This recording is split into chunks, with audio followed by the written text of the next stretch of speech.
कभी सोचा है कि क्या चीज आप नहीं कर पाए? शायद आप सोचते होंगे कि आप दूसरों जैसे सक्सेसफुल क्यों नहीं हैं। ये सोचना आसान है कि आप फंस गए हैं क्योंकि दूसरों के लिए सब इजी है। लेकिन क्या आपने कभी सोचा है कि उस इंसान ने कितनी मेहनत करी होगी? मैं आपको तुलसीदास जी की कहानी सुनाता हूँ।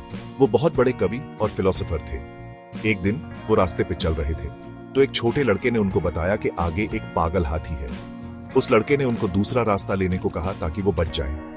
तुलसीदास जी, राम जी और हनुमान जी के प्रोटेक्शन पे भरोसा रखते हुए उस लड़के की बात अनसुनी कर दी और आगे बढ़ गए। जल्दी ही हाथी उन पे हमला करने दौड़ा।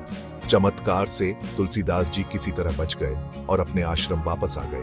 बहुत डर गए थे। उन्होंने अपने फेथ पे सवाल उठाया, पूछा कि राम जी ने उनकी रक्षा क्यों नहीं करी। राम जी उन्हें दिखाई दिए और मुस्कुराते हुए बोले, मैंने उस लड़के के जरिए तुम्हें बचाने की कोशिश करी पर तुमने सुना ही नहीं। तुलसीदास जी को शर्म आ गई और उन्हें अपनी गलती का एहसास हो गया।